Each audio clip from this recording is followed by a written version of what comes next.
Shalom, shalom. First and foremost, we want to give all praise and glory unto Yahweh, Hashem, Yahushai, Hashem, Yahushai. Double honors unto the elders and apostles of Great Millstone, the elders of Great Millstone, and of course, peace and blessings unto the hopeful elect, the sincere servants of Yahweh, Hashem, Yahushai, serving in truth and sincerity. So yeah, today we're going to go into the topic of basically what, you have Bishop Nate saying how Esau is going to rebel against the Israelites within the kingdom of heaven, that eventually after 1,000 years, well, basically within the kingdom of heaven, how basically Esau is going to rebel against the Israelites. Which, when you read that scripture in Revelation chapter 20, and, we're going to get into it, that guy, he was basically, jumping completely from the future, to the past, and not even understanding, what the scriptures were going into. So, let me get real quick. Well, let's go ahead and get Revelation chapter 20. So it says, Revelation chapter 20, 1, it says, "And I saw an angel come down from heaven, having the key of the pit, and a great chain in his hand. And it says, and he laid hold on the dragon, the old serpent, which is the devil and Satan, and bound him up 1,000 years." And we already know that the bottom of this pit, of course, is Europe. And it says the dragon, the old serpent, which is the devil and Satan, and bound him 1,000 years. Yeah, exactly. And then when Esau was bound, and of course we know that the physical counterpart of Satan is Esau. And when Esau was bound for 1,000 years, that's symbolic, or really what that was what, from the time of Constantine around the 300 AD up until the 1300s, until basically, the mid 1300s, the Byzantine Empire. Those were the Dark Ages.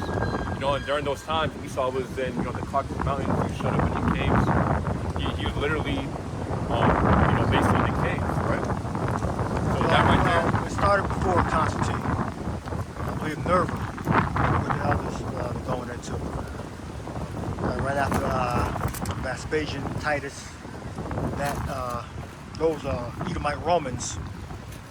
And the analogy that you can use of how Esau, he wasn't just in the caves, he was in Europe. Basically how we are now. They were basically playing part of so-called minorities in Europe. They couldn't progress. Like how we're second-class citizens and we're in the back with the first fired, last hired. That's how Esau was in Europe. All right, that's how Esau was bound 1,000 years. He was in Europe, in the Caucasus, and he was in East and West Europe, but he was the, let's say 3/5 of a man. He was less than, he didn't have the same rights and inventions and knowledge. All the great people that came out of Europe during that time when Esau was bound were Israelites. From St. Nicholas, Nerva, Constantine the Great, all those men were Israelites. Those were the prominent people of Europe, which were Israelites during that time when Esau was bound. Said he a great chain. That's what Esau was, so-called minority, right? In Europe. Good. Yep. So it says Revelation chapter 20 and 3. And cast him into the bottomless pit, and shut him up, and set a seal upon him, that he should deceive the nations no more, till the 1,000 years shall be fulfilled. And after that, he must be loosed for a little season. Yeah, and again, we already know that the bottomless pit, like the elder was going into, of course, is Europe. It says, and shut him up, and set a seal upon him, that he should deceive the nations no more, till the 1,000 years should be fulfilled. Yeah, so again, during the Dark Ages, basically as the elders was going into, Esau didn't have that power, to deceive like he's doing right now. Yeah, iconoclasm. Yep. Lying about the inventions, Yeah, and then it's a reason why they put the term Dark Ages on the Dark Ages, because there was a time Esau was in the dark. Yeah, exactly. Esau was in the dark. Israel was above Esau, just like how Esau is above us right now. That's the state that Esau was in. Esau was not in the forefront of any technology, the church. All right, Jacob, Israel, the brown and dark skinned people were ruling Europe. Yep. And then, so it goes on to say, till the 1,000 years should be fulfilled, after that he must be loose for a little season. Yeah, and that was when, basically around the time of the Renaissance period. When you think about the Renaissance, what does Renaissance mean? It means rebirth. So when you think about rebirth, you think about what? Light coming forth, right? So Esau puts the term Renaissance on, the Renaissance period, basically to symbolize him, coming to power. Now the earth is going into a light state. And again, that's Esau's pride, that's his mindset. He thinks that his way is the right way, which his way is wicked. It's actually darkness. Exactly. Because he's casting a spell on the world and erasing the past and replacing it with his images. It tells you that in Maccabees sought to paint a likeness of his images in the books.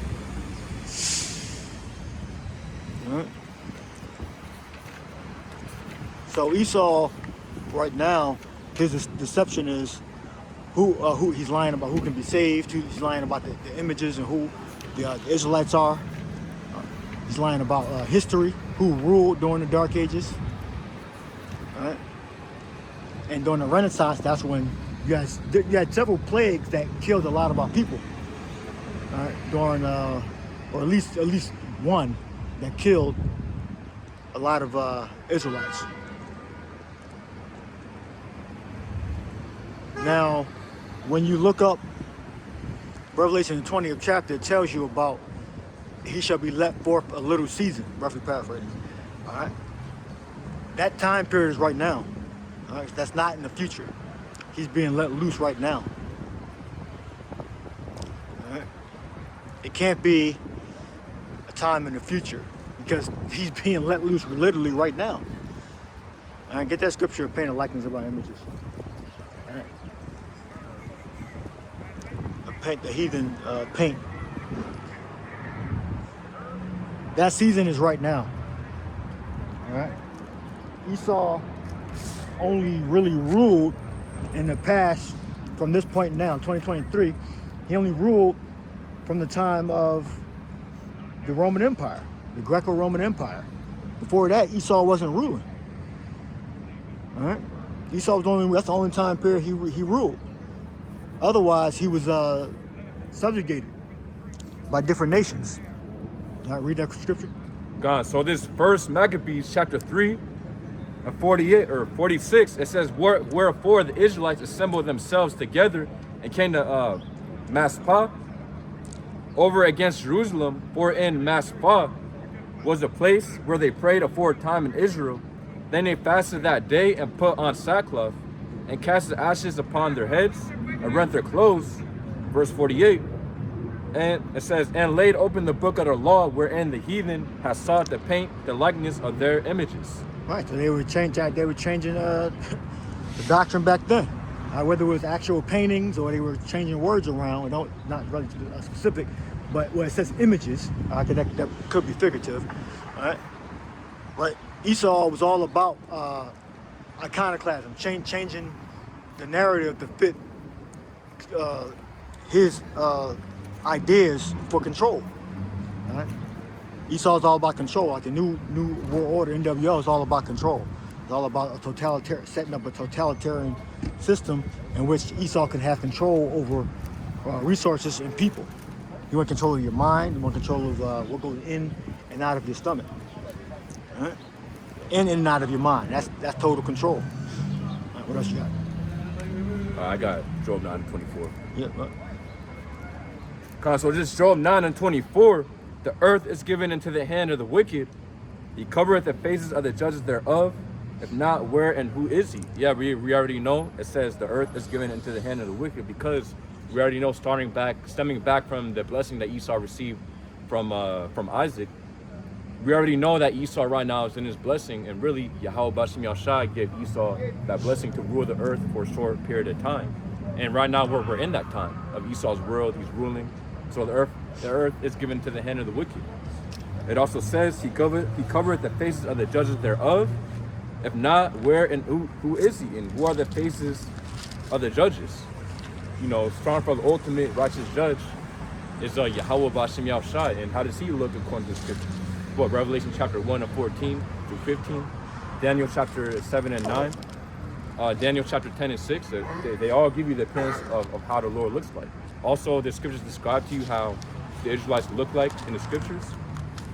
I mean, you know, obviously how the Israelites look within the scriptures. You got precepts like Jeremiah 14 and 2. You got, you know, other precepts that talk about Moses putting the hand in his bosom and then, you know, taking it out, it came out leprous. He put it back, and then, you know, his skin turned back into normal. So there's that contrast, obviously.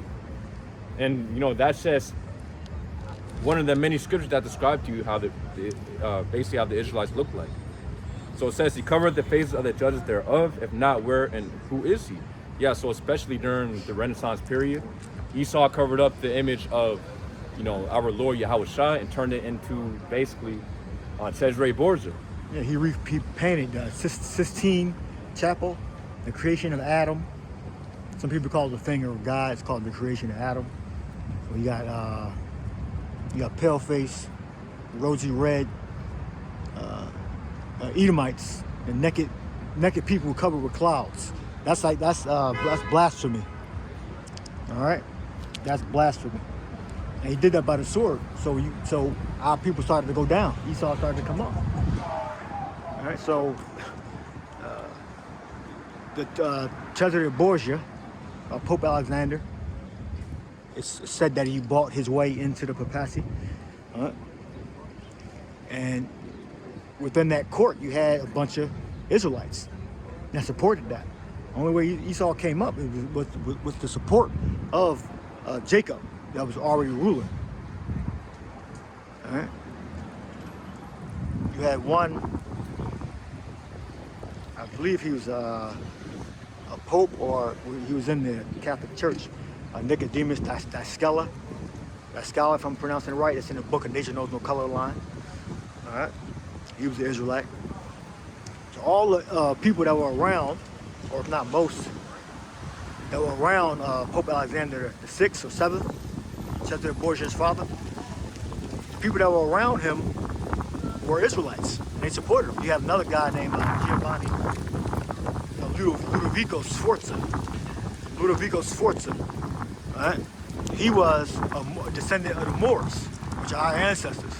And he paid for Leonardo da Vinci to paint, I think it was Leonardo da Vinci, to paint the Last Supper painting. All right? He was known as Ludovico Sforza was known as Ludovico El Moro, which means the Moor.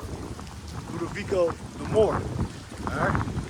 So he was a descendant of Israel, of our ancestors. All right? So that made him an Israelite. So he supported the whitewashing. All right? Esau got into power with the support of Israelites. All right? Give me put in the precept. I want you to put the drink offering to that number. Drink offering to that number. All right. So our people support idolatry and iconoclasm. All right. Because the Lord put it within their mind to boost Esau up. Esau got into power because of Israelites. Right? And the same thing how we got into power. We got into power because of the Edomites. We were in the guard, the Senate House, different positions within the Roman Empire. And then we worked our way up. Same thing how Esau did. Esau did the same thing. He worked his way up into our ranks. So read that precept. God. I believe you're referring to Isaiah 65 and 11. It says, Isaiah 65 and 11, but ye are they that forsake the... It says, but ye are they that forsake the Lord Yahweh, that forget my holy mountain, that prepare a table for that shoot, and that furnish the drink offering unto that number. Yeah, so that's Jacob worshiping idols. Right? He's preparing. He prepared Esau to come into power, and he did it through the power ultimately of Yahweh Bashim Yahushai. But that's the transition. All right. And then eventually, what you're going to have Edomites creep up into the ranks, right? And that's what happened during the Renaissance period. All right. Look up the different plagues that were going on during the Dark Ages. Plagues of the Dark Ages. And I'll read it from the scriptures. This is Genesis 27. This is Esau's blessing. Esau's blessing. Genesis 27. And we had 39. And Isaac his father answered and said unto him, behold, thy dwelling shall be the fatness of the earth, and of the dew of heaven from above. Genesis 27:40. Secondhand smoke is a motherfucker, boy. Damn. And by the sword shalt thou live, and so serve thy brother. And it shall come to pass, when thou shalt have the dominion, that thou shalt break his yoke from off thy neck. All right? So by the sword shalt thou live, the first part. So that's Esau's blessing, meaning he's going to have the power to make advanced weapons to subdue the earth. All right? And during the time of either David, I believe he broke from slavery, because Esau was in slavery under Israel. And I believe during the time of David, if I'm not mistaken, about the time period, Esau got the dominion. All right? But then there was various captivities where Esau was subjugated again. There are accounts when you had Israelites pushing Edomites off of cliffs. All right? But then Esau also spread his seed out. You know? I believe the Macedonian Empire was one of the empires or regions in which he escaped to. So he wasn't just in the land of Edom, in the south of Judah. All right? Esau was spread out. All right? You got that document? So it says the Black Death was a devastating global epidemic of bubonic plague that struck Europe and Asia in the mid-1300s. There you go. That's how a lot of people died. And the Lord, Yahweh Bashim Yahushua, he used that to get Esau numbers up. Right? So he put it within Esau's mind. He put that intelligence back in Esau's mind.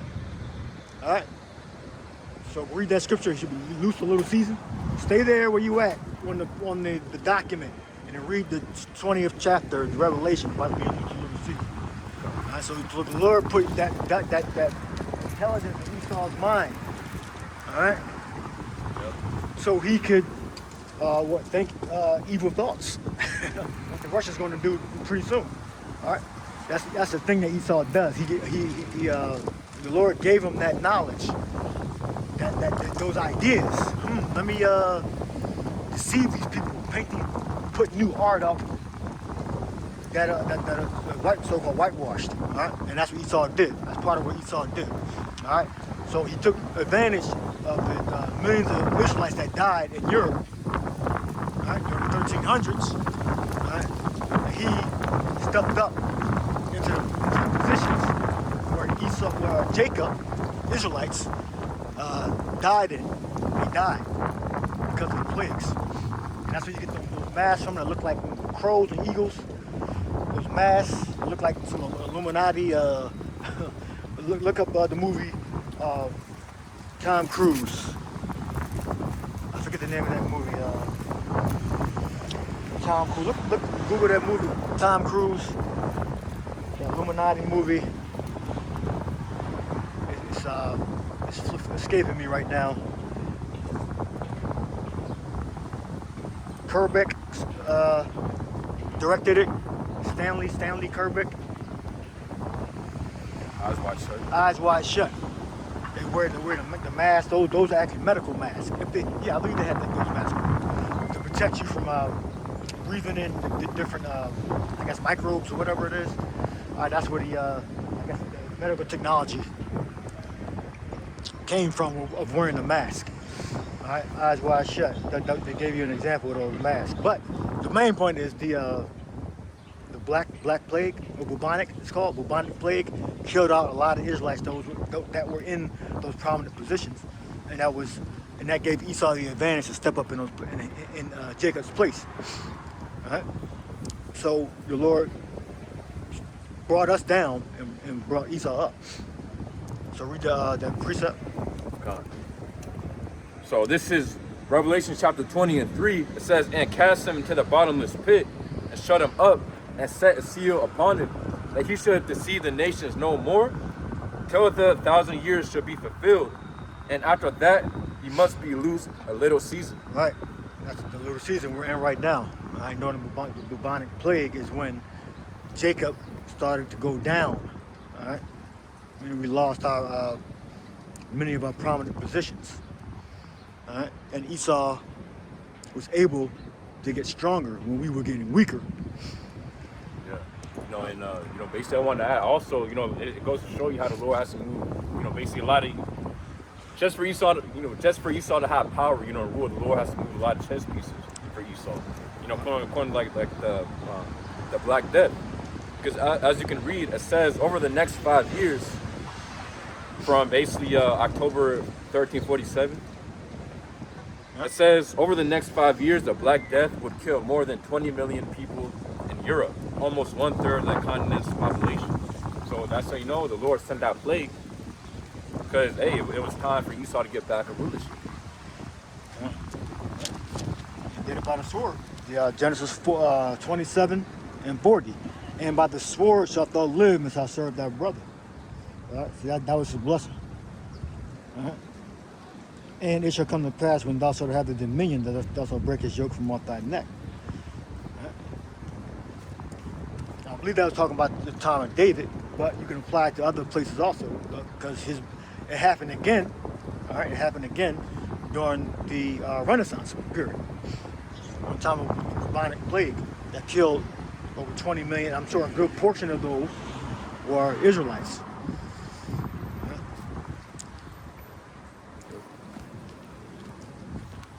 I'll get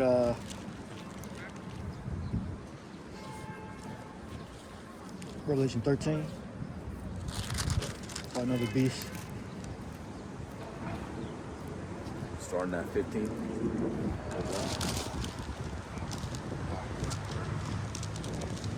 11. This Revelation chapter 13 and 11. It says, and I beheld another beast coming up out of the earth, and he had 2 horns like a lamb, and he spake as a dragon. Yeah, that's America. All right. 2 horns like a lamb represents the different political parties in America. Go ahead. It says, verse 12, and he exercises all the power of the first beast. First beast is the Roman Empire. All right, go ahead. It says, and causeth the earth and them which dwell therein to worship the first beast, whose deadly wound was healed. Yeah, so his deadly wound was healed. That goes right along with Revelation 20th chapter, whose deadly wound was healed.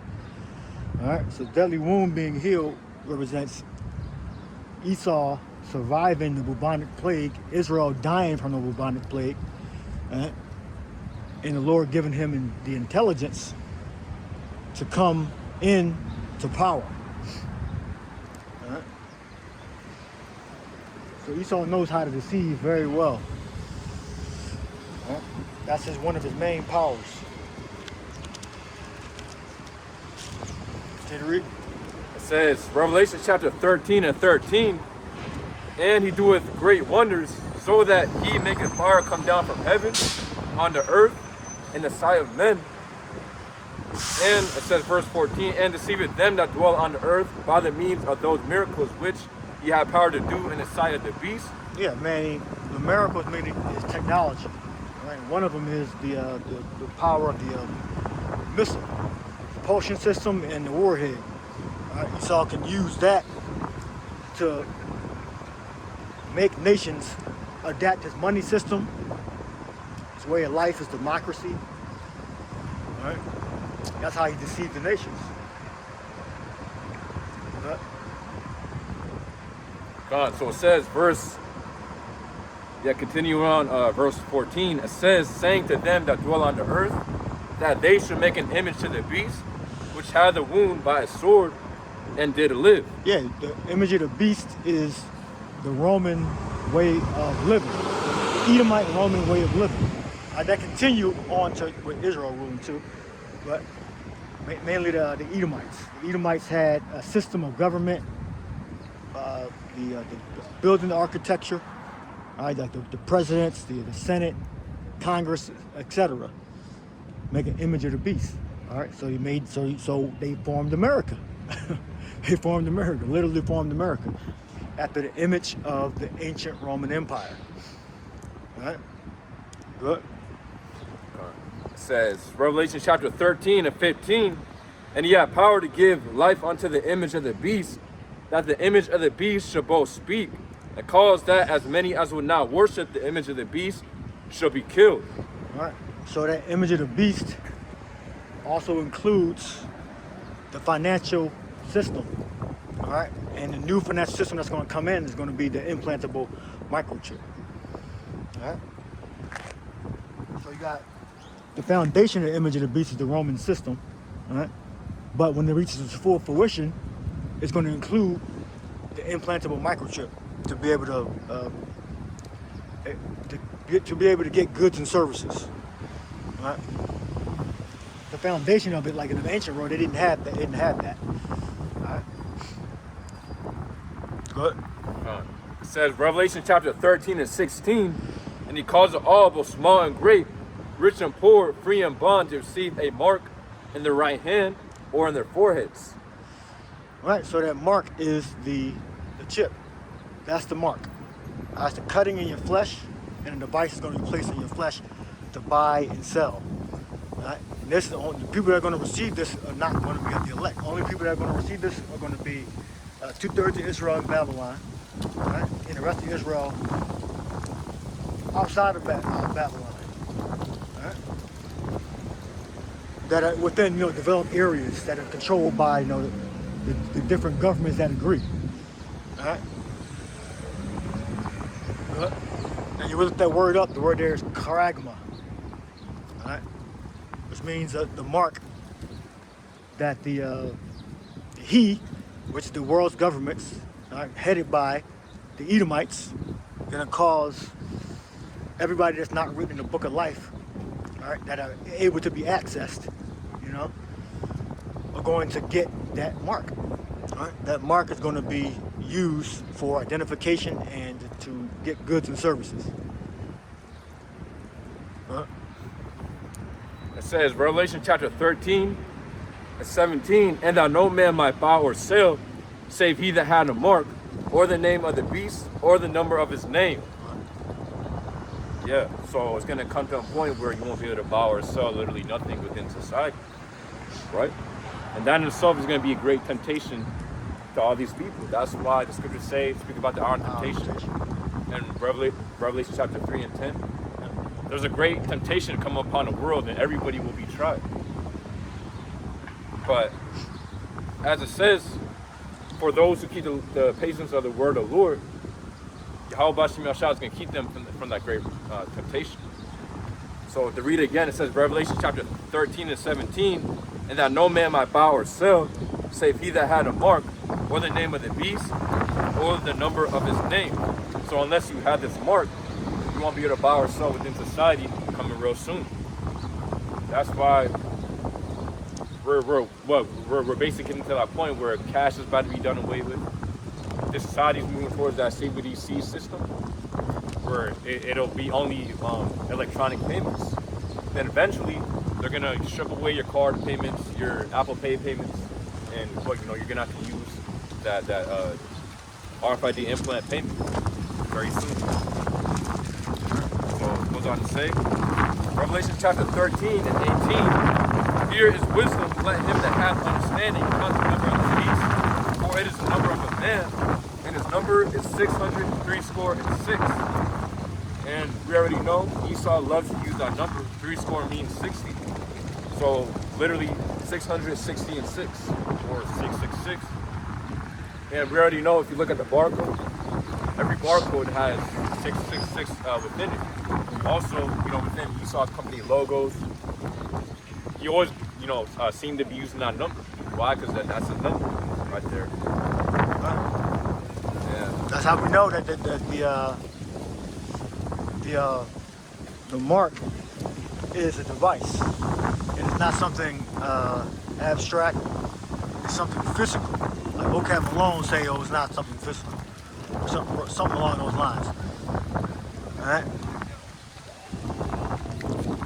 It's something physical. It's absolutely something physical because he said that that's his number. 666. That's more evidence how we know it's something physical, not something abstract, figurative. All right? It's something physical because it gave you, it said a mark, and then it said it has an actual number also. And it's going to be, read it where it says the word receive. Yeah, it says receive. That's the word receive. Alright? So you're going to receive that number in your flesh.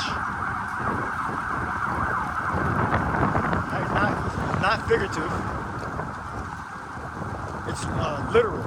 Meaning it's going to be physically in your body.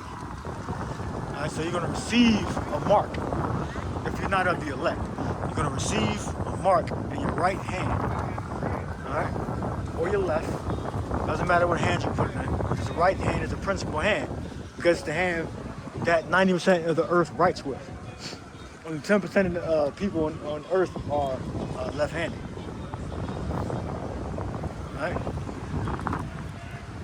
Yeah, and getting our word for receive within Revelation chapter 13 and 16, where it speaks about to receive a mark in the right hand. It's a Greek word, didonu,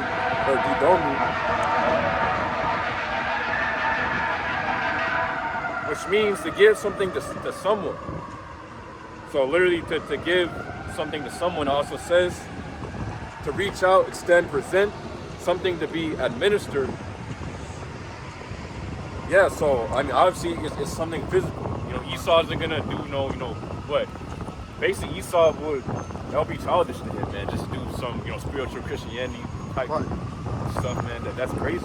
Esau wants to use a literal physical object to identify. Yeah, we can see it coming to pass. We can see the writing on the wall, so to speak. The number, the technology, conversion. All right. So we believe it's definitely physical. We don't believe it's figurative. All right. We believe that all the roads are leading to it being physical. All right. Let me get the hour temptation.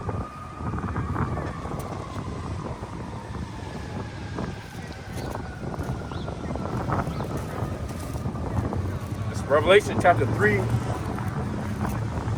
10. It says, "Because thou hast kept the word of my patience." This is how Shai speak about it in this red letter. It says, "Because thou hast kept the word of my patience, I will also keep thee from the hour of temptation, which shall come upon all the world to try them that dwell upon the earth." Yeah, so it says, "Because thou hast kept the word of my patience, I will also keep thee from the hour of temptation, which shall come upon all the world to try them that dwell upon the earth." So obviously, Yahushua literally got to put a spirit on you to resist the hour of temptation. Obviously, it's going to be something very great. Tempted to take that mark. Yeah. Because you're not going to be able to buy or sell. So you're not going to be able to eat or have a way of living. The only way that you can be distinguished is if you take a mark.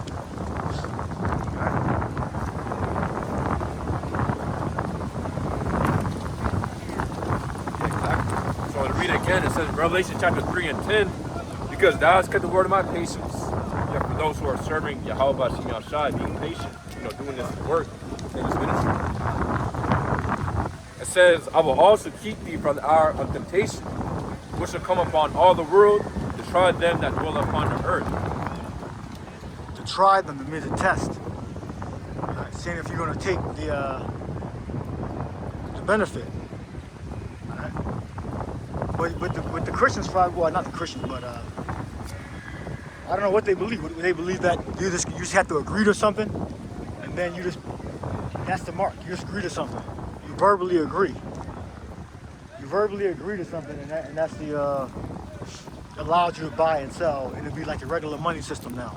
The regular money system, you just agree to something. Yeah. I guess people can believe that, you know. But we believe because of how the word is. The word is actually a special word. You know, it's not like it's like a regular word. It's a special word there. This is why we believe. Yeah. Because hey man, basically for the mark of the beast to be spiritual, it makes completely no sense.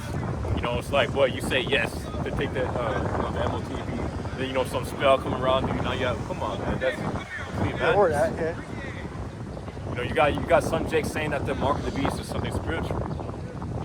Because again, that makes completely no sense if you look at how Esau runs. Literally how Esau runs his society, how he rules the world. Right. It's physical. I mean, the stuff that goes on back doors, he does in a secret. But concerning the stuff he puts out forefront, it's physical stuff.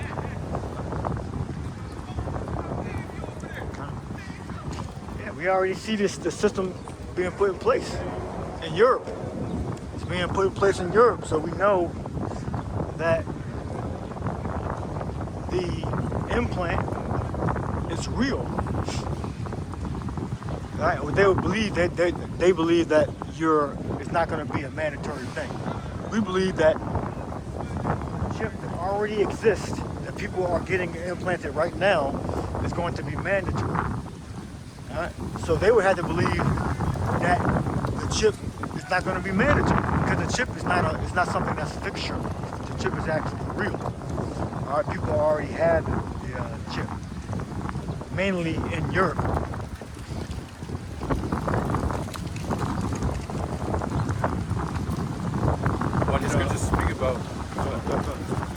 Yeah, I wanted to give real quick. It's good to speak about the many signs and wonders that Esau's gonna do. So real quick, getting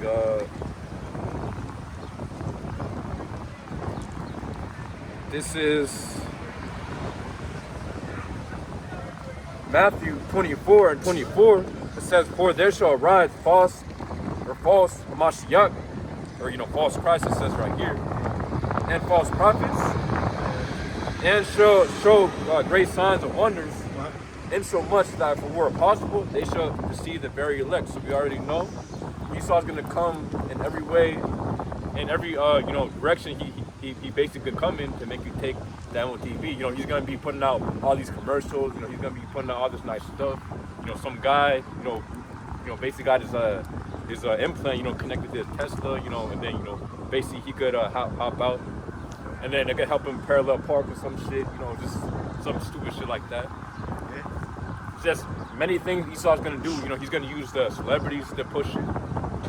You're gonna have LeBron James probably, pushing his MOTV. But you got this new Apple VR headset. You're probably gonna be able to connect with that, do some crazy stuff. So we already know Esau's gonna come with many temptations, and then that's just really the entertainment aspect.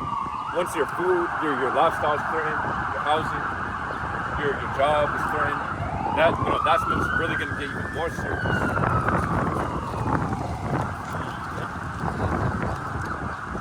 Yeah, you're already moving to the digital currency. All right.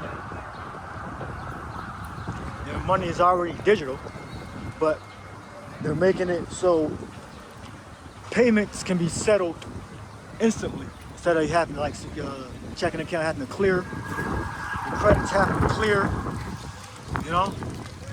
they're trying to make it settle on both ends very quickly. That's the technology. It's a prophecy says that knowledge shall increase. That's part of it. We're talking internet speeds, being able to see, move faster than we could move with the machines. And also settling payments quicker. Knowledge shall increase. So we'll be able to get the payment settled quicker. And that all is converging on the RFID implantable microchip. All right. from technology, getting faster, becoming more convenient. Right? So we believe that all these things are converging on the point of a digital currency, right? Which Revelation 13:16 is speaking about a digital currency, meaning you're gonna have a chip that's gonna be linked. You'll be able to access your financial information through that chip. Right?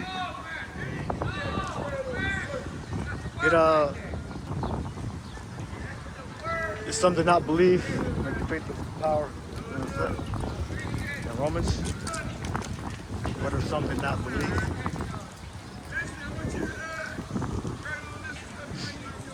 Yep, this Romans 3:3. Or what if some did not believe? Shall their unbelief make the faith of the Most High without effect? Get first verse. Oh. So this Romans 3:1. What advantage then hath the Jew, or what profit is there of circumcision? Much every way chiefly, because that unto them were committed the oracles of the Most High. Yeah, so you're going to find out the truth of the Bible through Israelites, okay? Through the Israelites. Notably them that are circumcised, all right? So, and that believe in the Lord, all right? So if you an Israelite that don't believe in the Lord, you don't have the truth. All right? But God, it says Romans 3:3. For what if some did not believe? Shall their unbelief make the faith of the Most High without effect? Yes. It says verse 4. God forbid. Yeah, let the Most High be true, but every man a liar. Right. So we know it's more than like we believe it's completely the implant chip. All right. But when you analyze everything it can be, you would have to put physical implant as your top 3. All right. You will put that first. All right. And then you will put you will be under some type of threat, you know. And but then you got to go to the meaning of the word. The word means cut to the flesh. That's the thing that cancels all the rest of them out. All right, because you would have to ignore. You have to say everything's figurative. You have to do that. Everything's figurative. It says cut to your flesh, but it's figurative. It's not actually gonna cut to your flesh. But then they keep giving you more evidence. You got chi, psi, stigma. Cut to your flesh. You go into charagma. Alright? It goes back into charax. It means a trench. Alright? Things carved, going beneath the surface. Alright? So you would have to say everything's figurative. That's the only way you could get past it. But we know better. Alright? We know that Esau is going to brand his property. Right? Esau's a carnal man. Esau's going to brand his property.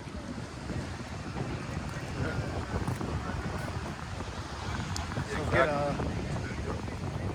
get 666 and stigma.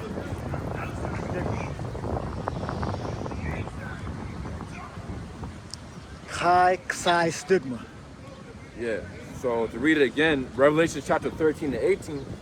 Here is wisdom. Let him that hath understanding count the number of the beast, for it is the number of a man, and his number is 666. And when you get that word, or the meaning for 666, it goes back, of course, to the Greek word or Greek phrase, or however you want to put it. It says chi, psi, stigma, which means but they don't have a meaning. Go ahead. They don't really have a meaning. Yeah. It means separate, but not together, just 666. But go ahead, yeah. But it does go back to the root word stigma, or the latter part of the word stigma. Yeah.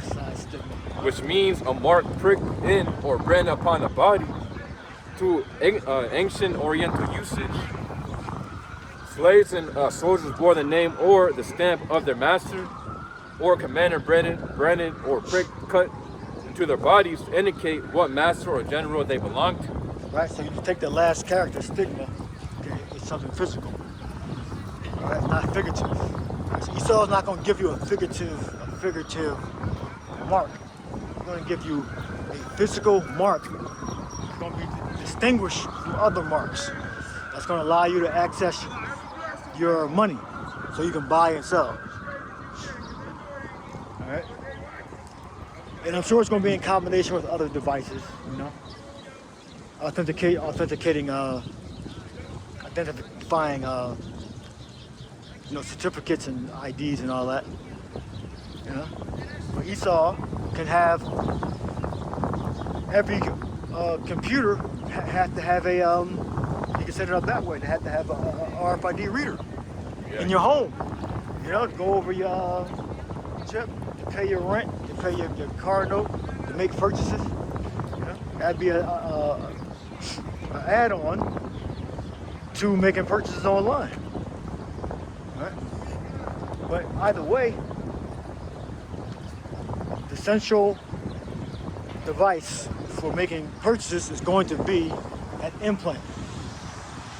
All right? That's going to be in your hand. That's going to be the device. That's what we truly believe. All right? We don't believe it's figurative. Man, you just agree to something and then you can go buy and sell with a real ID card. Right? You got to sign up for a program to get something that's identifying, but it doesn't go into your flesh. No, we don't believe that. We believe it's going to be distinguishing going into your flesh. And then another thing, these other guys that don't believe it's the implant. What do they think that the P-demic was about? What are they saying that's about? What's the answer for that? What is vocab alone, notable person? What are they saying that was about? That was forced. All right?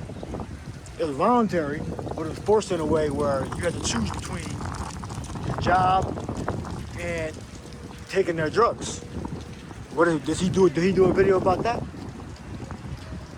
So if that can happen, definitely a greater crisis can make Revelation 13:16 be an implant mark. Right? But then these guys, they omit convenient facts to prove their points. Right? This whole pandemic was about control. That's what we're saying that Revelation 13:15 on down is about. It's about control. Right? He calls us all, both small and great, rich and poor, free and bond. Calls. He calls us. Yep. So to read it real quick, it says Revelation chapter 13 and 16. It says, and he calls it all, both small and great, rich and poor, free and bond, to receive a mark in their right hand or in their foreheads. And when you get that word for causative, it's the Greek word poieo, which means to make. Yeah, it says with the names of things made, to produce, construct, form, fashion, etc. To make ready, to prepare, to acquire, to provide a thing for oneself. Make ready. Make ready. Yeah, and if you don't get that, if you don't receive it, if you don't take heed, you're gonna get put to death. So read the penalty if you don't take it. So here's the penalty. Oh, you mean verse 14, right? Yeah. It says Revelation chapter 14 and 9. It says, and the third angel followed them, saying... No. Go back to 13. 13 and 15. Oh, God. Revelation chapter 13. That's if you don't take it. If you do take it. Oh, God. Oh no, well that's if you do take it. If you don't take it. Yeah. Go. So it says Revelation chapter 13 and 15, and he had power to give life unto the image of the beast, that the image of the beast shall both speak, and cause that as many as would not worship the image of the beast, shall be killed. Should be killed. So the full image of the beast includes that mark. Alright? That's the full image of the beast. So read it again. Yep. It says, Revelation chapter 13 and 15, and he had power to give life unto the image of the beast, that the image of the beast shall both speak, and cause that as many as will not worship the image of the beast shall be killed. Should be killed. So that's going to be the penalty. Death. If you don't worship the image, all right, you're going to be killed. Yeah, exactly. That's why Esau setting up, these FEMA camps, these concentration camps, because he's getting ready to literally, to try everybody. More importantly, he's looking for the prophets, because basically Esau wants to capture the prophets and make them literally bow down the knee to Baal, bow down the knee to the image of the beast, and to take that MOTV. But we already know, again, according to Revelation chapter 3 and 10, it'll be impossible for the elect to take that MOTV, because the Lord's gonna put a spirit in them to resist it. The hour of temptation, the test. Read the spirit of prophecy, Revelation 19.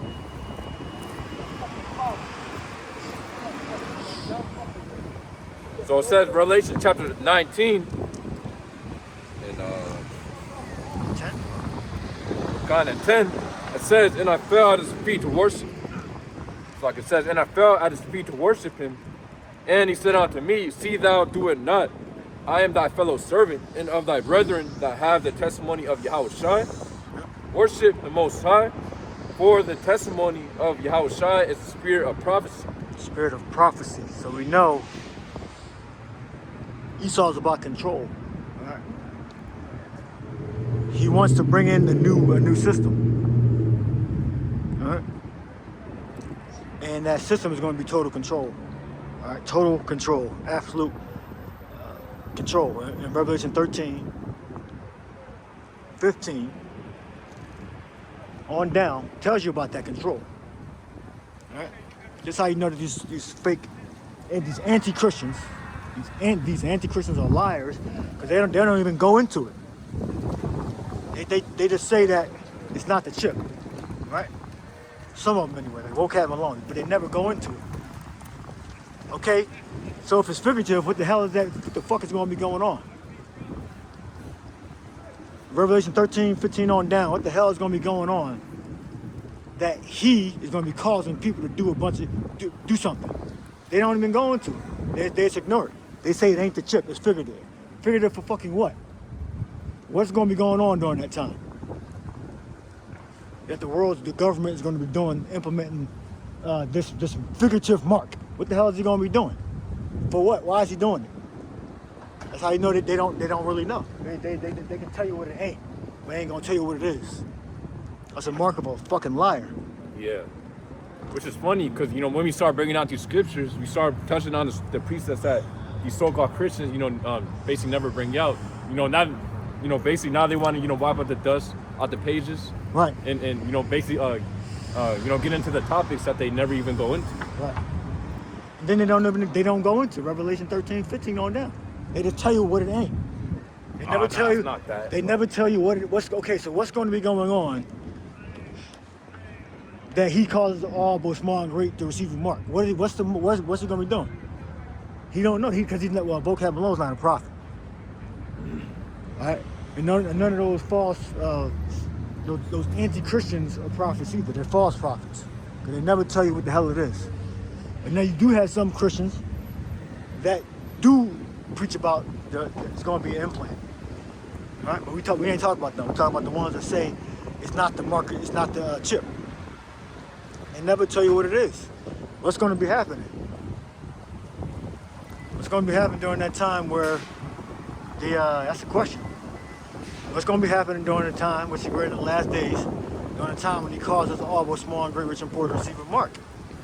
Answer that question.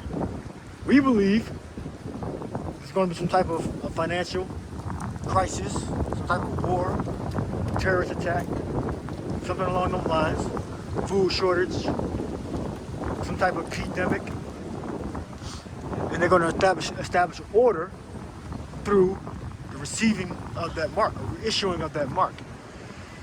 All right. And we believe that's going to be the implantable microchip. You got a precept? Yeah. Actually, I wanted to add real quick. I was doing a lesson. Basically, I was looking at this Instagram video with Jake out of Whole Foods, and they basically had that Amazon One payment or whatever, where you can use your palm for payment. Yeah. And Jake was like, he's like, basically they're asking, can we still do cash? Oh yeah, we can still do cash, man. Basically, how they would never do no palm payment in their life. That's what they were saying. And then when I was going to the comments, man, you actually had a lot of it looked like Edomites or Christians that were saying, oh yeah, this is just getting the people ready for the RFID.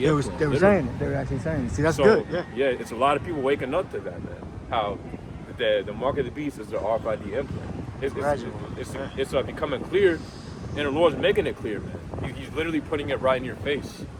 So it's no excuse. So for these guys who are trying to say that it's not, hey, it's a probability. Especially, these guys been in they call themselves Israelites. They've been in truth for a vast amount of years, and now all of a sudden they're trying to say that this the MOTB isn't the RFID implant. Hey, it's a huge probability that them guys are paid off. Right. Yeah, because the thing is, why would you say it's not? Absolutely not. You would just say it's figurative, or most people would say they don't know what it is. They don't even say they don't know what it is. They just say, oh, it ain't what you said. They try to avoid the fact that they don't know. So they're not prophets. All right. This is it's clearly saying, it's talking about cutting into the flesh. All right. But it's going to cut into your mind. All right. Well, what's with all the preparation for it to be physical? None of that. So to them, none of that means nothing. Everything's being prepped for it to be a physical mark that's going to go into your hand. They even had the brain chips, right? That's called spinal bypass technology. So if you have a spinal injury, like get shot, the cops shoot your ass, you get shot up, whatever, you can't, find your wheelchair because your spine is fucked up, right? Or your neck. Yeah. So basically, the brain signals can't get to you through your spine, which is the transport system, and then the let's say the nerves or the different electric that comes from your brain, roughly paraphrase, but that comes from your brain to your spinal cord can't activate your muscles, all right, because your spine is fucked up. So the bypass technology bypasses the spine and goes straight to your muscles. Yeah. All right, and they do that via a chip. Yep, and that's many of the signs and wonders that Esau's gonna come with, right? Basically causing the blind to see, the deaf to hear, the lame to walk. Yeah. Just like how Yahushua was doing, Esau wants to come in that manner, right? But this time Esau wants to be that one who's basically glorified for his signs and wonders.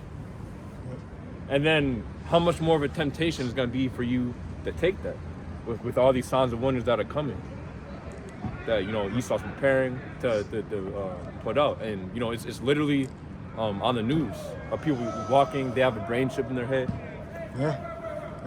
Yep, I've done videos. I've done videos. He might shaking on a walker. Like, oh, he can walk. Before he couldn't even walk. He couldn't do nothing. Right? And they do have external ones too that go on the outside. But if that doesn't work, then you got to get the implant on the screwed into your brain. All right? The point is that the technology exists, and that's what we believe. So why would you just say it's not the chip? and everything is converging onto the chip. That's because either because we're saying it or that's too scary for them to handle. They're in total fear of that. All right? I think it's a combination of both. All right? They're in total fear. They can't believe something like this would ever happen. All right? And they're not of the elect. If you don't believe that, you're not of the elect. All right? Yeah. And some guys are obviously, super comfortable with receiving that check, man. So that 501c3. And they believe that they might take it anyway. That could be another thing too. That's not really a big deal. You just 1, 2, 3, it's done. You got the mark. So they might thinking about actually taking it. Just how men and women think differently. You got different mindsets, thoughts, and all that from our Creator. All right. People that want to take that chip, they think differently. But there we go. All right. So don't think everybody thinks. We think differently. People think differently. They have different thoughts with their moral compasses. Morality is in the middle. You decide what your morality is. Your morality is neither good nor bad. All right. You decide what your morality is based upon how you were raised and what you believe. All right. So other people's morality is that they have no problem taking a mark, taking a chip in their arm. We are diametrically opposed from taking implant in your body anywhere because we think differently. All right, we had the mind of Yahweh Shai. Give me that. But we had the mind. It says Mashiach. So you can't. So the reason why they can't believe and we believe. The reason why they can't instruct us, and we can instruct them, because we have the mind of the Lord, of Yahweh Shai. Right. This is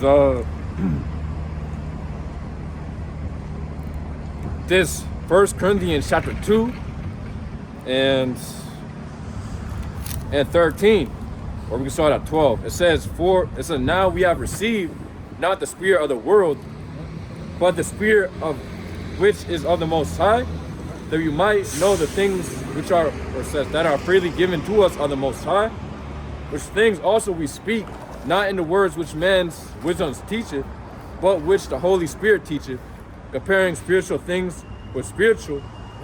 But the natural man receiveth not the things of the Spirit of the Most High, for they are foolishness unto him. Foolishness, yeah, natural men. Now, we know that because we're actual thinkers, we can conceive that. Conceive means to take in hold. That Esau is so much of a devil that he would mark people physically with a mark. That blood is nothing to him. So why the hell would a damn chip? Chip is fucking nothing compared to killing 10,000 people. A chip, a damn chip in your arm, that's nothing. Esau used to cut ancestors' feet off for fucking running. The Northern Kingdom too. Spaniards. Right. Edomites in America, Edomites that was coming from Spain. Cut your down so you couldn't fucking run no more. Alright? So putting a damn chip in your arm ain't nothing.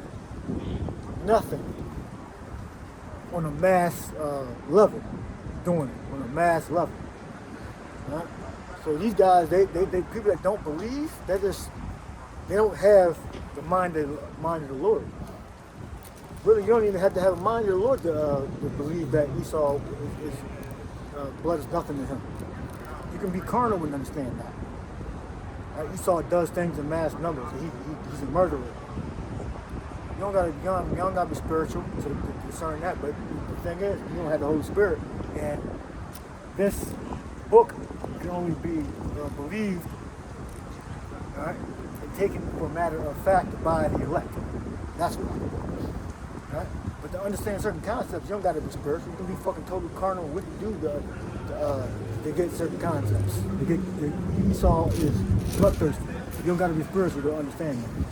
Right? Esau got so much of a damn curse on people. You kind of gotta be spiritual. to get the information, digest it. All right? What? God. It says, 1 Corinthians chapter 2 and 14, it says, but the natural man receiveth not the things of the Spirit of the Most High, for they are foolishness unto him. Neither can he know them because they are spiritually discerned. Right? Blood is nothing to the devil, to Esau Edom, so-called white man. Blood is nothing to him, so it's not beyond the realm of belief that he will put a chip in everybody. Right? Satan incarnate is not unfamiliar with blood. All right? When you get that chip in you, you gotta cut, you gotta go into the flesh. All right? Very simple to understand. It's not, you don't gotta be deep to understand Esau being bloodthirsty. Esau wanting to control. All right? Esau controlling, tax. Tax so damn much. That's why we're so fucking poor. Tax so damn much.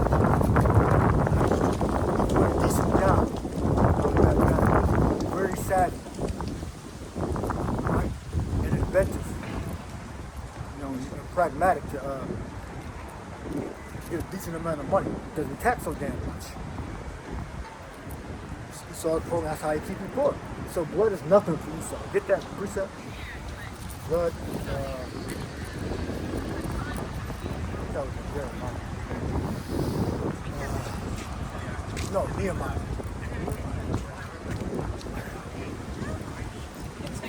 Forget exactly how it's worded.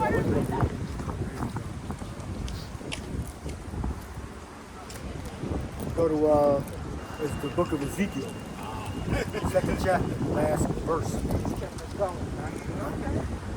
tells you what's written in the book.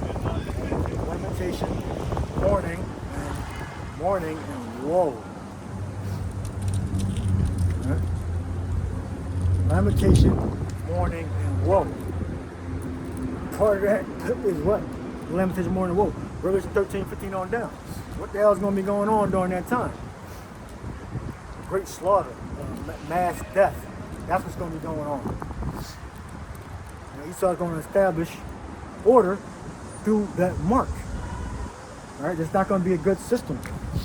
Not going to be on the internet making studio shows no more during that time, or out here on the street preaching during that time. You're going to be on the run and being protected by the Lord. All right? It's not just going to be persecution. It's going to be persecution, and the Lord's going to secure His elect during the persecution. All right, you fine? I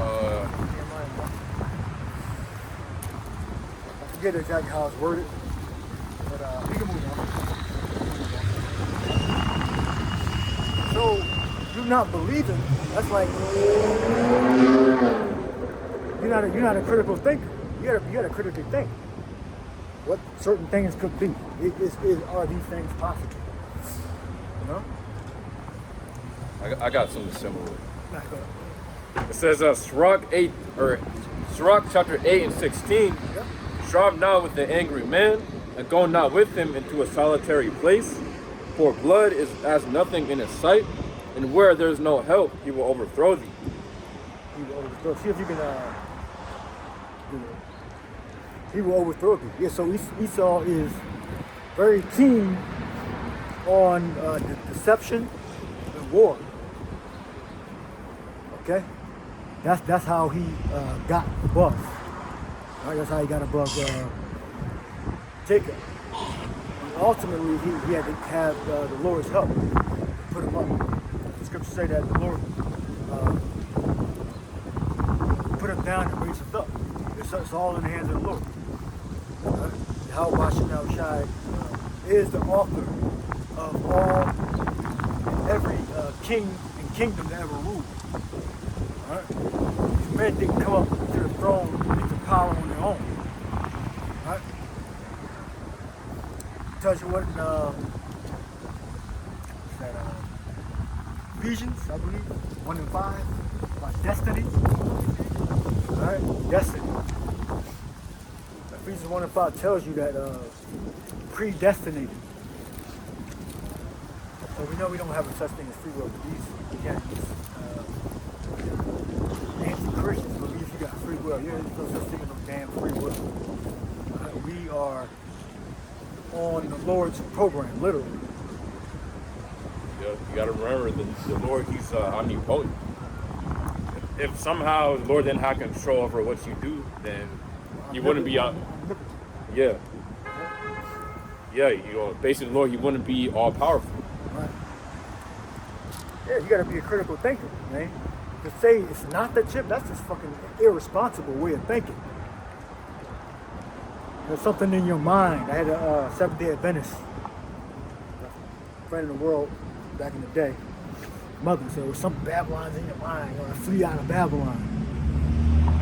Chip was in your something. I don't know if she said about the chip. I believe something either it was the Babylon or was the mark. It was in your mind. So if you receive it, if you don't receive it in your mind, you're gonna get put to death. And or flee Babylon, flee out of those wicked thoughts, flee out of sins. That's what these Christians believe. Right? They don't have the truth. And then she's a damn woman anyway. Women are not prophets.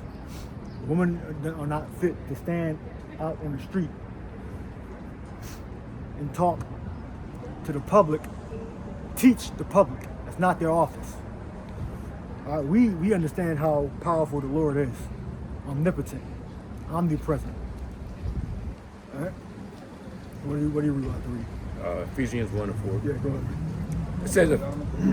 It says Ephesians 1 and 4, according as He hath chosen us in Him before the foundation of the world, that we should be holy and without blame before Him in love. He had chosen us before the foundation of the world. Just on that, that's predestination. In order to be chosen before the foundation of the world, I mean, you cannot commit any act in the flesh that made you righteous or wicked. Okay? If you were chosen before the foundation. No act righteous or wicked. Well, it tells you that in the Romans, right? It says before the children were born, never knowing good or evil. Right? Y'all think we just pull the shit out of our ass, right? It's in the scriptures. Y'all got time, y'all ain't got no damn jobs. Stupid shit like that. Nothing else better to do. We could be doing a bunch of other stuff. Alright? But the Lord raised us up to want to do this. Yeah. I mean, it's true. Brothers got crazy schedules, man. But what?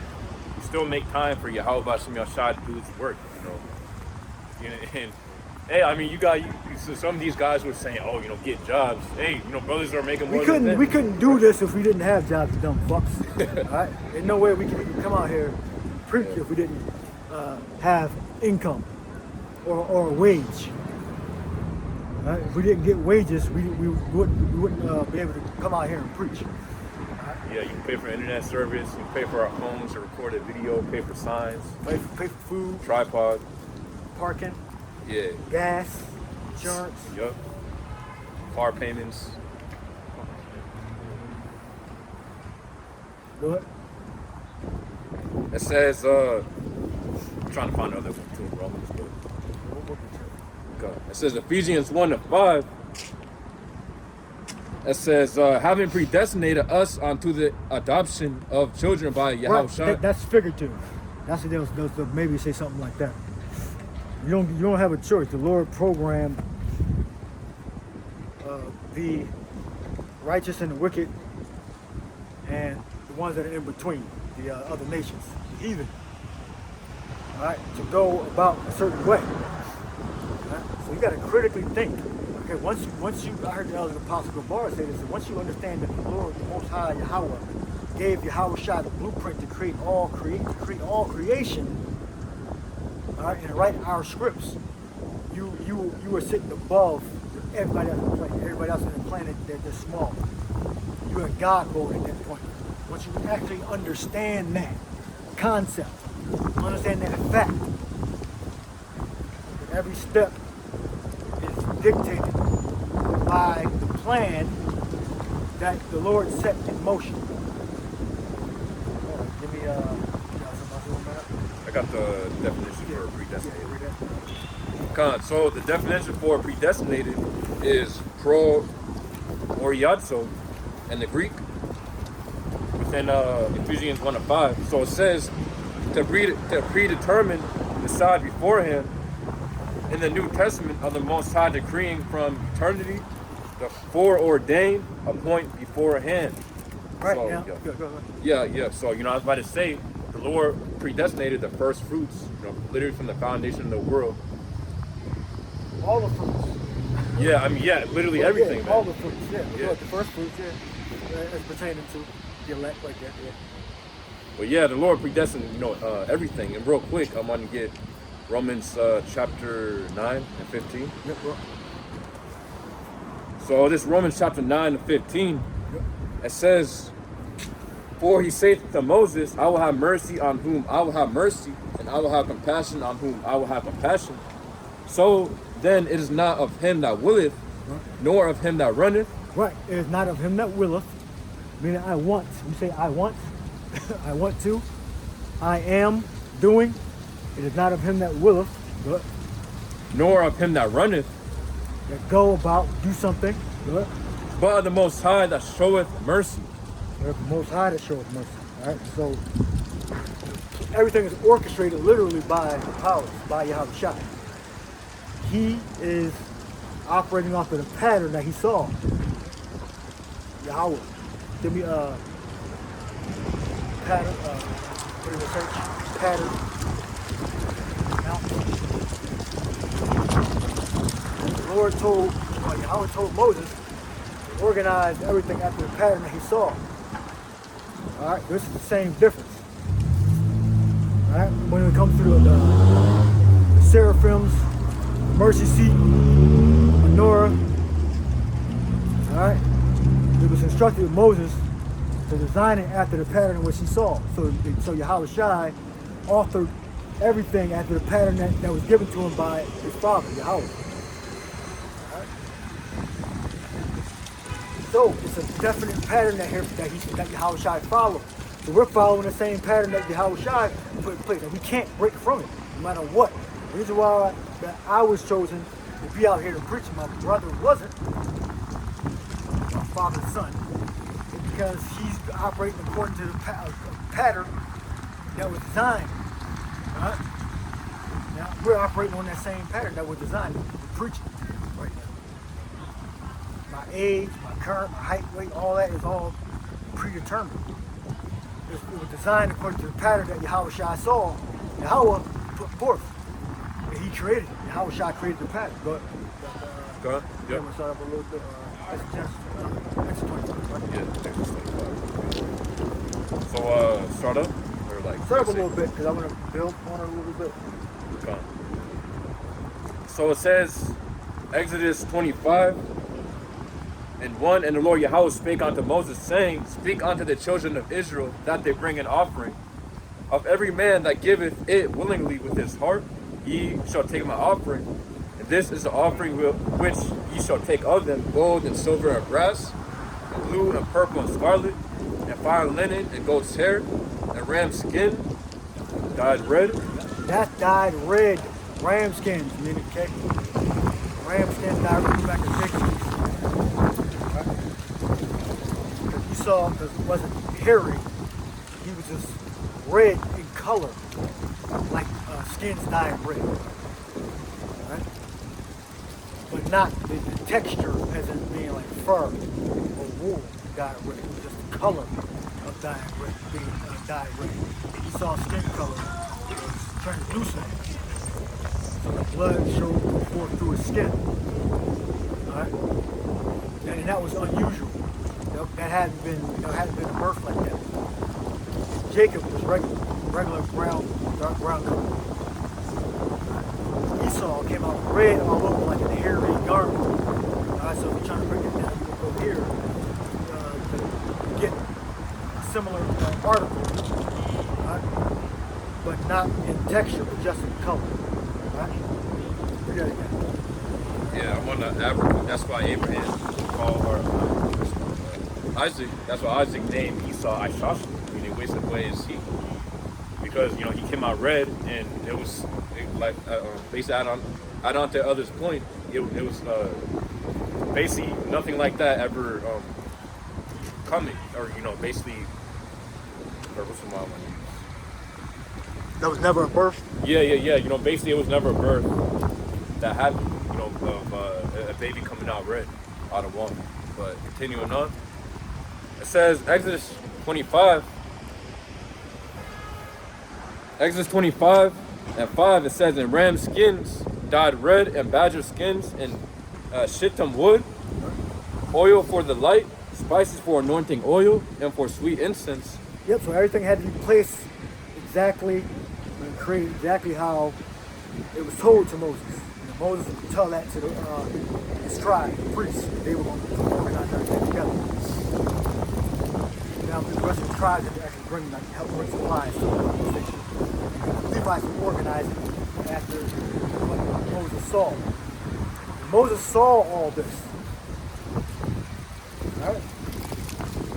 Moses was one of the greatest prophets that ever lived. Moses saw this. Yep. What's it say? Exodus 25 and 7, onyx stones and stones to be set in the ephod. Yeah. Ephod. The ephods. So it says Exodus 25 and 7, onyx stones and stones to be set in the ephod and in the breastplate. It says verse 8, and it says Ephod is the garment, I believe. The breastplate goes on top of the ephod. And for the priest to wear it.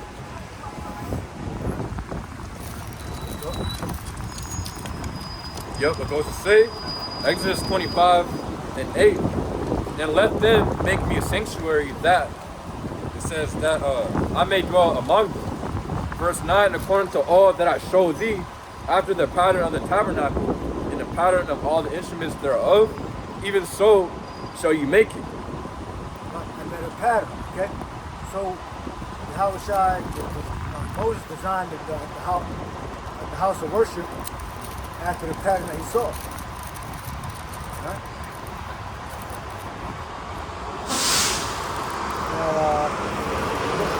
Pattern, mount, and how many times did it come up? Did it come up one time or many times? Pattern, mount. Oh, 40. Alright, read all four. See thou doest after thou sawest on the pattern of the mount. So the point is that Moses was to build according to what he saw. So the same thing, Yahweh built this universe after the pattern that the Most High showed him. Alright, so it goes Yahweh, the Father, Yahweh the Son, and then you have man. Alright, we'll start with the nation of Israel, so-called blacks, Latinos, Native Americans. Go ahead. Yeah, you got one according, it's in verse 40, or Exodus chapter 25, and you have the Hebrews one, chapter 8, 5. Gone. So it says Exodus 25 and 40, "And look that thou make them after their pattern, which was showed thee in the mount." It says in Hebrews 8, Everything visible and invisible. Get that too. so to start in Hebrews 8 and 1, it says, "Now of the things which we have spoken, this is the sum. We have such an high priest who is set on the right hand of the throne of the majesty in the heavens, and minister of the sanctuary and of the true tabernacle, which the Lord pitched, and not man. For every high priest is ordained to offer gifts and sacrifices, wherefore it is of necessity that this man have somewhat also to offer." Verse 4, "For if he were on earth, he should not be a priest, seeing that there are priests that offer gifts according to the law, serve unto example," or it says, "who serve unto the example and shadow of heavenly things, as Moses was admonished of the Most High, when he was about to make the tabernacle. For see, saith he, that thou make all things according to the pattern showed to thee in the mount." There you go. You got verse again. Last part. God. Hebrews 8 and 5, "Who serve unto the example and shadow of heavenly things, as Moses was admonished of the Most High, when he was about to make the tabernacle. For see, saith he, that thou make all things according to the pattern showed to thee in the mount." Right. Make according to the pattern that was showed to thee in the mount. So it's going to show 2 times.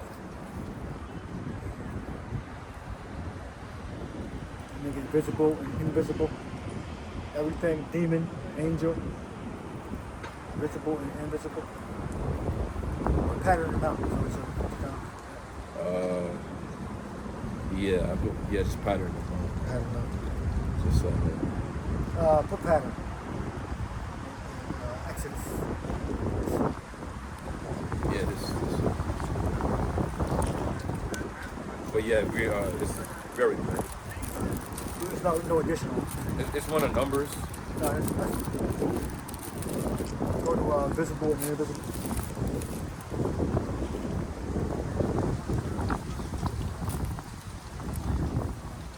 It may be worded differently also. It might be to say with sauce.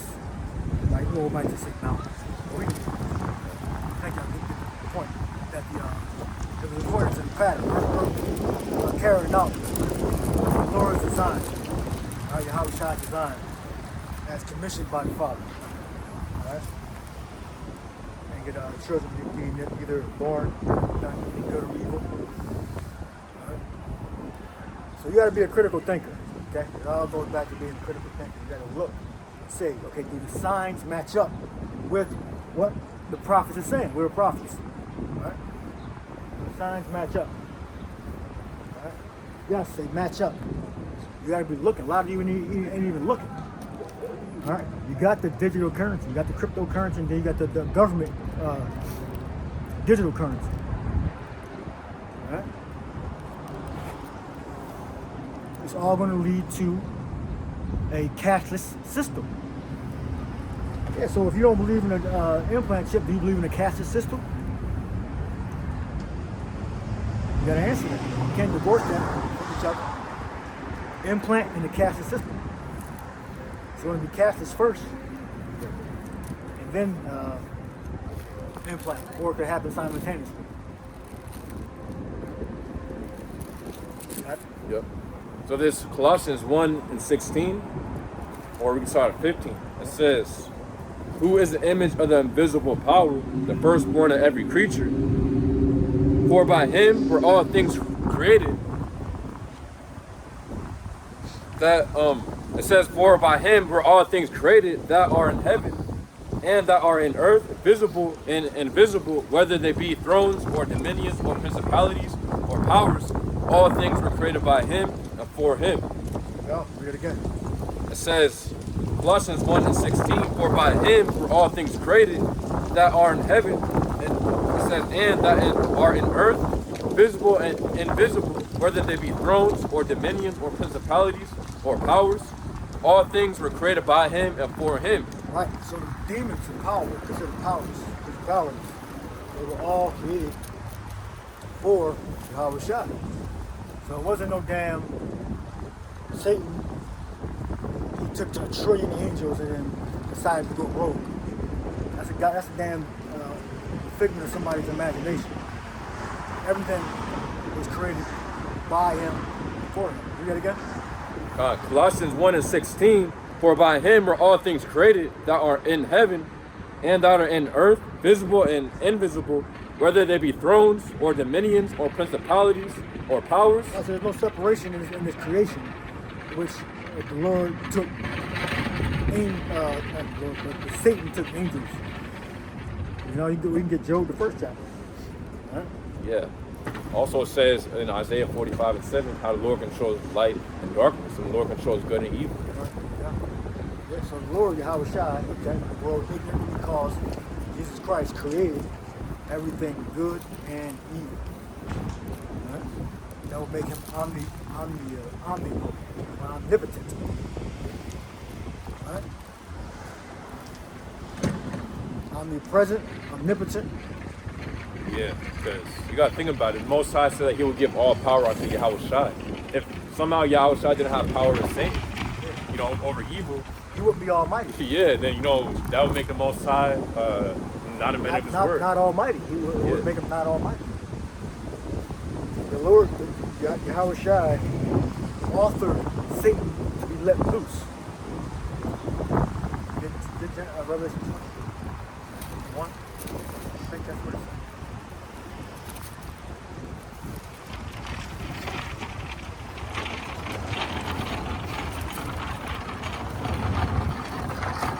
Revelation 20:1, it says, and I saw an angel come down from heaven, having the key of the bottomless pit. That's probably Yahweh Shai. That's one of the angels, but make the Yahweh Shai. Right? So Yahweh Shai has the power over the keys. Remember that Yahweh Shai also said he had the keys to hell and death. Right? So Yahweh Shai got control of a lot of keys. So in order for him to have control of those keys, that would make him have control over evil. Okay? And over righteousness. Didn't a lot of evil come from the 20th chapter? Yeah. Gog and Magog. Yeah, the angel is Yahweh Shai. The other apostles and stuff like that. So we know that Yahweh Shai is almighty. Right? We'll say Matthew, the last chapter. All power is given to me in heaven and in earth. There's no place called fucking hell, guys. Get over it. There's no place at the earth's core or whatever, which that's a theory anyway. But the earth's core is going to be taken out and people are going, you're going to go down to the earth's core and burn forever. Yeah, that's a myth. That's a myth. Basically inspired from the Valley of Gehenna, which was what? Basically where Israelites were offering up child sacrifice. And basically Jeremiah put out the curse and called it the Valley of Slaughter. That's what the Lord called it. And eventually when the heathen, started having rule over Jake, eventually, that idea of a spiritual hell, came about and it evolved into basically what you see today.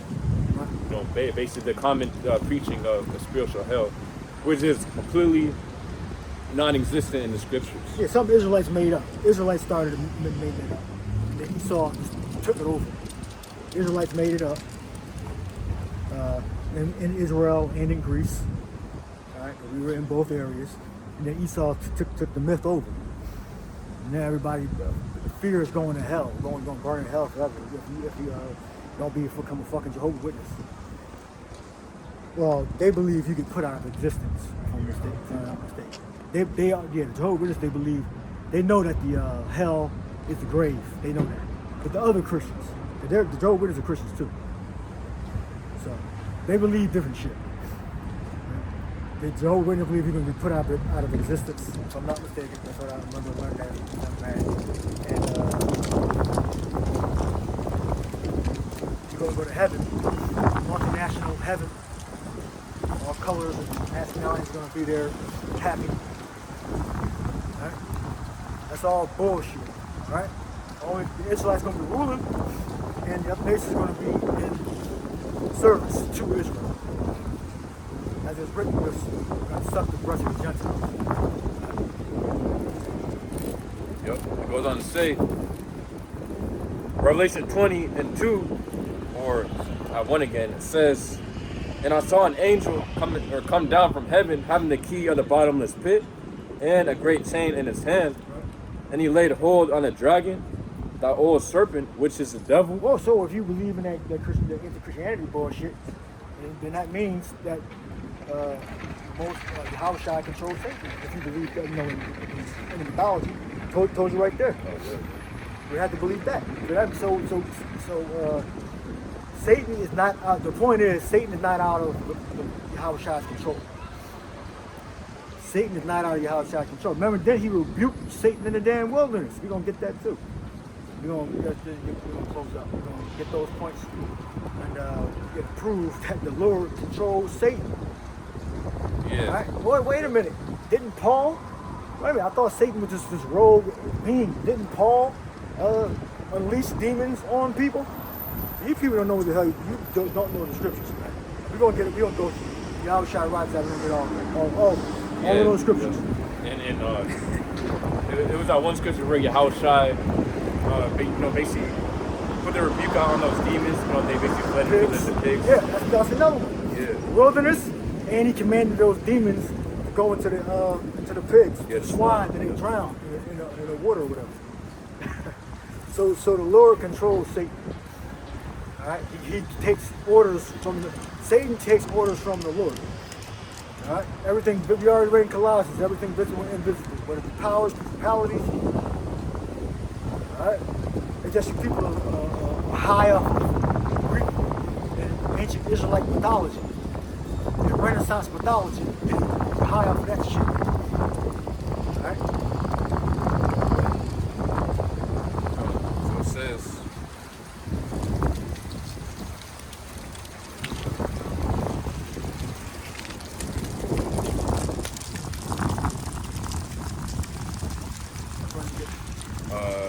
this one. No, get the rebuke. Satan. Oh, Kept them in the wilderness. He said,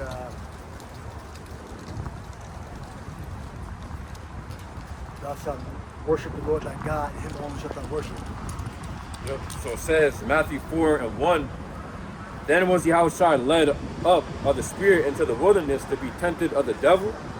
And when he had fasted 40 days and 40 nights, he was afterward and hungry. And when the tempter came to him, he said, if thou be the Son of the Most High, command that these stones be made bread.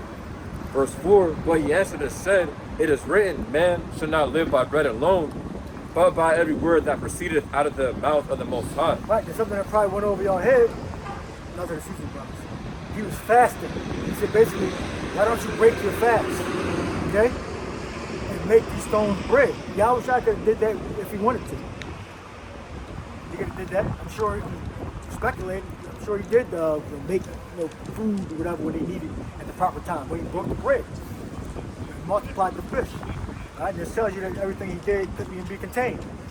Okay? Yahushua could do anything. He could fly, disappear, fade, in and out of different ways and all that.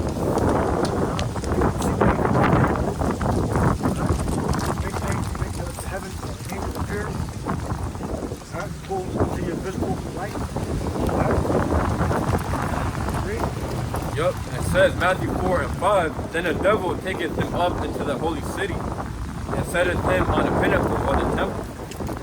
Verse 6, and saith unto him, if thou be the Son of the Most High, cast thyself down, for it is written, he shall give his angels charge concerning thee, and in their hands they shall bear thee up, lest at any time thou dash thy foot against a stone. Verse 7, it says, Yahushua said unto him, it is written again, that thou shalt not tempt the Lord thy power. Yeah, thou shalt not tempt the Lord thy power. Yeah, because he's Satan, or the Lord. Yeah, he was, the Lord had the authority over Satan. Satan's Lord is Yahushua. Right? So Satan's Lord is Yahushua. He said, thou shalt not tempt the Lord thy God. The creator was Yahushua, and Satan was the creation. That verse again? Yep, it says, Matthew 4:7, Yahushua said unto him, it is written again, that thou shalt not tempt the Lord thy power. With a tip mean? Test. Try out to see whether something is or isn't. Yep, it's a Greek word, ekpiratzo, which means to prove, test thoroughly, to put proof of the Most High's character and power. One of his creations rebelled. Yo, he can tell you that Ecclesiasticus, if I'm not mistaken, I'm forgetting how exactly worded. Angels are mighty in strength, ready to do the Lord's business. I'm paraphrasing, I forget exactly where that is. You know where it is, so find it. Yeah, the angels are not going to break their rank. There's no such thing as the out of order angels or imperfection. It comes to the powers. The heavens are in complete order. As it is written, Yahushua said, so be in heaven, so be in earth. So that's going to be, so the order that's in heaven is going to come down to earth. Right? The heavens are in perfect harmony, absolute harmony. So the Lord's people eventually will be in absolute harmony. We're going to reach perfection. Right? During the time in the kingdom of heaven. Right? Then the earth is going to be paradise again. The earth is going to be in order again. The earth is going to be in the full strength. Yield her fruit. Proper strength, proper strength. Find something similar. How to go against so bitter. Angels are mighty in power, mighty in strength. Maybe mix a few precepts up.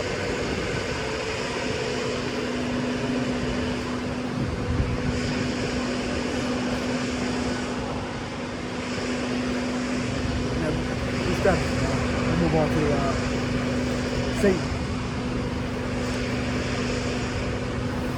So continue. No, we go to the next precept. Swine. Yeah, the Lord commanded demons to go, because the Lord is over all these spirits. Satan is a spirit. The Lord is over all these spirits. Satan's not like a special spirit. And he's not under the Lord.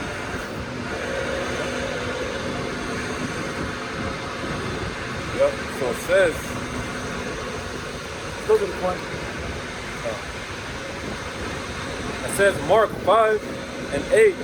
For he said unto him, come out of the man, thou unclean spirit. Yeah. So the Lord had dominion, authority over those evil spirits. Absolute authority. There's no damn fight. Yeah. And he said, it says, and he asked him and said, or it's like it says, and he asked him, what is thy name? And he answered, saying, my name is Legion, for we are many. And he besought him much that, it says, he would not send them away out of the country. Now, there was, it's like it says, now there was there nigh unto the mountain a great herd of swine feeding, and all the devils besought him, saying, send us unto the swine, that we may enter into them. What? It says, Mark 5:13, and forthwith Yahushua gave them leave, and the unclean spirits went out and entered into the swine, and the herd ran violently down a steep place into the sea. They were about 2,000 and were choked in the sea. Wow. Yeah, so the Lord controls those spirits. Okay? The Lord has dominion over those spirits. Alright? Give me the last one.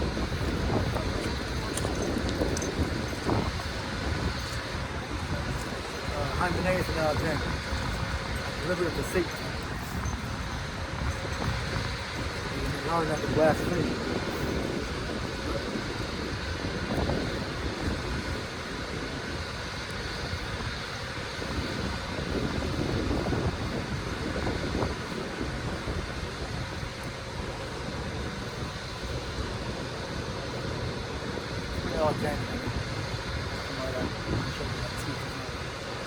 So it says, 1 Timothy.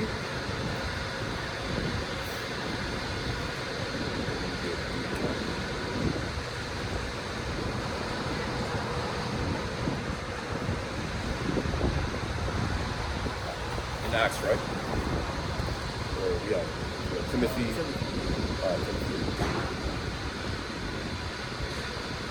So it says, 1 Timothy 1:19, holding faith and a good conscience, which some having put away concerning faith have made shipwreck, of whom is Hymenaeus and Alexander, whom I have delivered unto Satan, that they may not learn to blaspheme.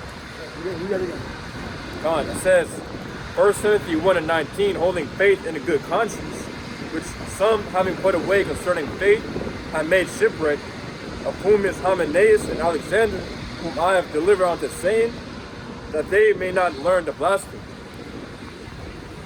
Read deliver. So the Greek word for deliver is paradiomai, which means to give into the hands of another, to give over into one's power or use, to deliver to one something to keep, use, take care of, manage, to deliver up one to custody, to be judged, condemned, punished, scourged, tormented, put to death. Got it. Look, get Matthew 10.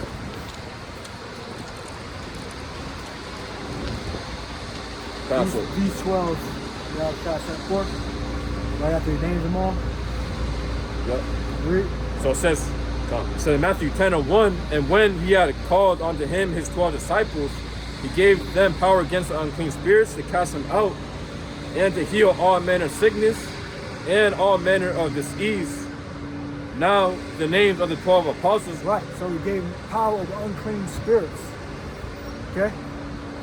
So you have regular men that have power over demons and angels. Now, how much more the Yahweh Shai?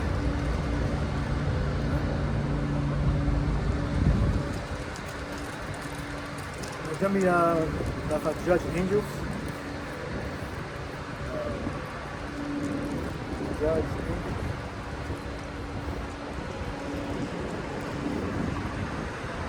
You have this 1 Corinthians chapter 6 and 3. Small status. Yeah. Know ye not that we should judge angels? How much more things that pertain to this life? Yeah, I believe the elder broke it down years ago about being able to call like Elijah did. Called seraphims, chariots, aid, help. Right? Give me we'll end it with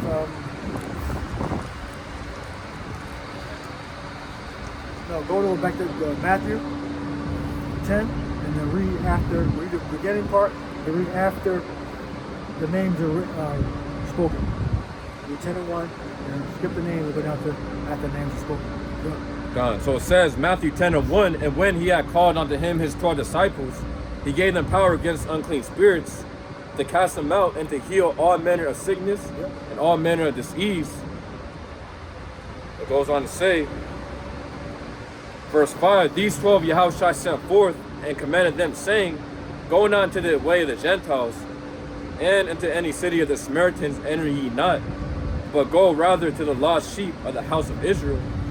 And as ye go, preach, saying, the kingdom of heaven is at hand. Heal the sick. It says verse 8, heal the sick, cleanse the lepers, raise the dead, cast out devils, freely ye have received, freely give. God goes on to say, Matthew 10:9, provide neither gold nor silver nor brass in your purses, nor scrip for your journey, neither 2 coats, neither shoes, nor yet staves, for the workman is worthy of his meat. And into whatsoever city or town you shall enter, inquire who in it is worthy, and there abide till you go thence.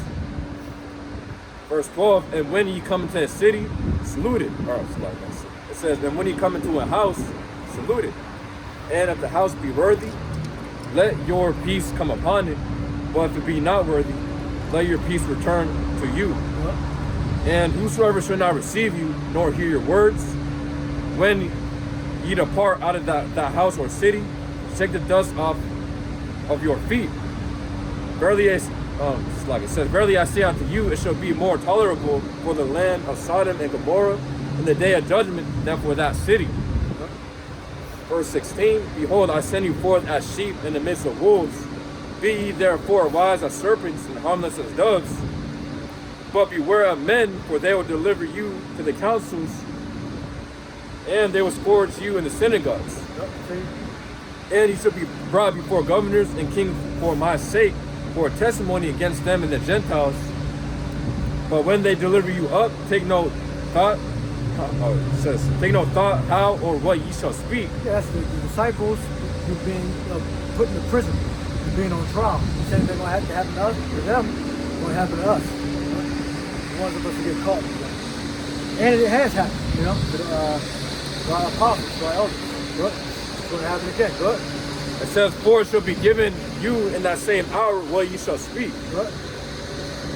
Verse 20, for it is not ye that speak, but the Spirit of your Father which speaketh in you. And the brother shall deliver up the brother to death, and the child, and the father the child, and the children shall rise up against the parents, cause them to be put to death. Verse 22, so Matthew 10:22, and ye shall be hated of all men for my name's sake, and he that endureth to the end shall be saved. Yep. But it says Matthew 10:23, but when they shall, so like it says, but when they persecute you in this city, flee into another, for verily I say unto you, ye shall not have gone over the cities of Israel till the Son of Man be come. Matthew 10 and 24, the disciple is not above his master, nor the servant above his Lord. It is enough for the disciple that he be as his master, and the servant as his Lord. If they have called the master of the house Beelzebub, how much more shall they call them of his household? Verse 26, fear them not, therefore, for there is nothing covered that shall not be revealed, and hid that shall not be known. Now, I think in Luke or John it says that even the spirits were subject to us.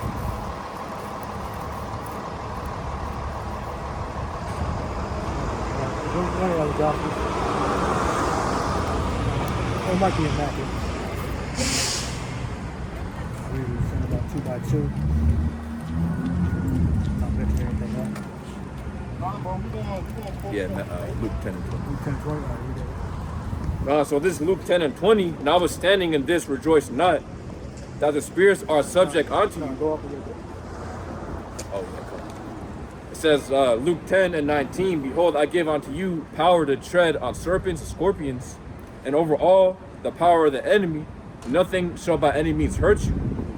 Notwithstanding in this, rejoice not that the spirits are subject unto you, but rather rejoice because your names are written in heaven. So the spirits are subject even to the prophets, the evil spirits. Right? So we know that Yahweh Shai controls Satan 100%. Right? He does the bidding orders of Yahweh Shai. Last one, Matthew 28.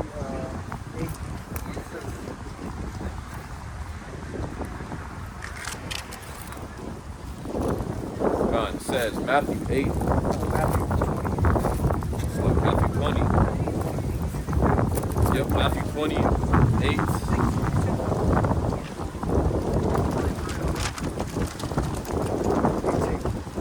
Matthew 20. Yeah, Matthew 28 and 18. And Yahweh came and spake unto them, saying, all power is given unto me in heaven and in earth. Yeah, that's it. All power in heaven and in earth. All right, there's such thing as some hell, that's spiritual hell where you're going to burn forever and ever and ever and ever and ever. And you're torn apart. Demonic shit done to you. All right? All power is given to Yahweh Shai in heaven and in earth. All right? Yeah, you want to bring out? Yeah, that's what's good. All right? Guys, hope y'all were edified. Shalom, next lesson. Shalom.